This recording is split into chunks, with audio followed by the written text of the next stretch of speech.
entre toutes les disciplines civiles au service du citoyen. Et alors la protection civile, évidemment, qui est intervenue pendant de nombreuses heures sur ce terrain des inondations. Et puis récemment encore, on a eu ce gros incendie à Bruxelles, dans le centre-ville, où là aussi la protection civile est venue en appui du travail des pompiers. Oui, donc là, les pompiers sont intervenus en premier pour l'incendie. Et puis une fois que tout ça a été circonscrit, le DVI, donc le service d'identification des victimes de la police, est intervenu avec l'appui de la protection civile pour pouvoir extraire les corps. Ici, on voit deux nouveaux véhicules qui ont été acquéris il n'y a pas longtemps, qui transportent entre autres le flot de modules, donc c'est un équipement de pompage lourd qui a été utilisé entre autres pour vider le tunnel de Corinth il y a 5 ans, et puis on l'a utilisé lors des inondations du côté néerlandophone et en Italie dans le cadre de l'aide européenne en 2023. Forcément la flotte aussi des services de sécurité civile qui s'adaptent aux besoins du terrain, et en général on tire des leçons de ce qu'on a vécu notamment chez nous en matière d'inondation. Et donc là, on a les pompiers qui arrivent avec différents véhicules. On retrouve de nouveau un bateau qui a pu intervenir il y a 5 ans lors des inondations. On a aussi des nouvelles technologies. Il y a un robot qui est déployé aujourd'hui dans le défilé, qui permet d'intervenir dans des parkings souterrains. On a des unimocs qui peuvent alors intervenir tant en inondation que dans les parties feux de forêt. Pas plus tard qu'hier, il y a eu un feu du côté de Namur où la police fédérale est intervenue avec l'hélicoptère, équipé d'un bucket fourni par la protection civile. Voilà, puisqu'on voit les services, les engins ici des services de sécurité civile, soulignons la grève du SIAMU ici des services de secours à Bruxelles. Les urgences évidemment sont tout de même maintenues, mais certains véhicules ont été retirés de ce défilé avec ce mouvement de grève qui dénonce le manque d'effectifs, notamment les problèmes au niveau des gardes, de la répartition des gardes, et puis l'absence aussi de certains véhicules. Voilà pour ce point d'actualité qu'il fallait souligner, cette grève du côté des services de secours bruxellois.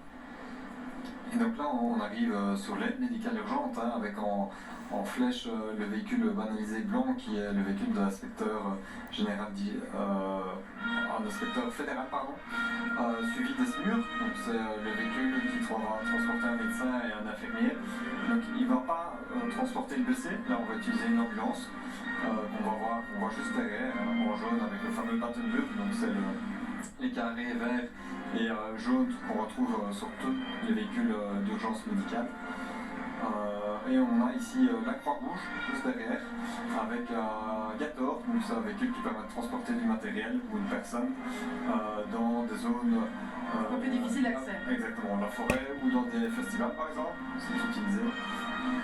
On a également ici, on voit deux véhicules marins, donc ce sont la DG, Direction Générale de l'Environnement, une petite équipe qui s'occupe de la mer du Nord, entre autres lorsqu'il y a des pollutions en hydrocarbures. C'est la première fois qu'ils défilent cette année ici au 21 juillet. Effectivement, les choses évoluent, le contexte évolue, et ça se ressent dans ce défilé, qu'il soit militaire ou civil, qui finalement reflète toujours l'actualité. Le Croix-Rouge ici qui défile, qui est également présent sur ce 21 juillet avec plus de 260 bénévoles qui sont présents pour assurer pas la sécurité, mais en cas de problème, de personnes qui font des malaises, ils sont là. Comme dernière discipline, vous aurez vu qu'on vous a mis Bifast. Bifast qui est un bel exemple de collaboration. Ah ben les voilà, heureusement on les retrouve justement à l'image pour en parler. Les deux véhicules Bifast. Avec également un bateau Simon qui vient d'ailleurs de la protection civile, je pense. Oui. Et j'aurais voulu souligner dans ces équipages, je suis heureux de constater que cette unité à présent, et vous le voyez à l'écran, il y a des femmes, il y a de nombreuses femmes, et j'ai rencontré d'ailleurs mademoiselle Erika qui est dans un véhicule, qui sort d'un master en santé publique, qui a 24 ans, qui est infirmière et qui dorénavant travaille à Bifast. Donc ça nous fait énormément plaisir de voir que ce métier également se féminise. C'est ça aussi, de toute façon, ce défilé, c'est pouvoir rendre des hommages aux personnes qui se mobilisent au quotidien. Simon, un dernier mot avec vous. Bifast a donc intervenu en 2026 ici sur l'évacuation de 4 personnes suite à l'incendie du Crans-Montana en Suisse, et également qui a envoyé 50 tonnes d'aide, entre autres au Venezuela, en Ukraine, des séismes suite aux différentes catastrophes qu'il y a eu dans le monde. Bon voilà, je vous dois déjà prendre congé de vous, messieurs. C'était rapide mais efficace. Merci à vous pour les commentaires de ce défilé civil. On va retrouver en plateau, évidemment, pour la suite du programme, Vincent Dujardin, notre historien. Et puis nous allons retrouver aussi Benoît Petit, notre capitaine d'aviation, pour ses commentaires militaires. Alors que maintenant, la musique royale des Guides va quitter les tribunes pour rejoindre le centre de la place des Palais. C'est la clôture du défilé qui se prépare. Ils jouent la marche de l'escorte royale, Vincent. Oui, on va d'abord entendre normalement l'hymne européen, celui qui est non seulement celui de l'Union européenne, mais aussi de l'Europe au sens large, mélodie tirée de la 9e symphonie composée par Beethoven. Et comme le drapeau européen, il fut d'abord l'hymne du Conseil de l'Europe, et sont les chefs d'État et gouvernement de l'Union européenne qui en ont fait l'hymne officiel de l'Union en 1985. Juste après, on entendra la Brabançonne, qui date de la fin du mois d'août 1830.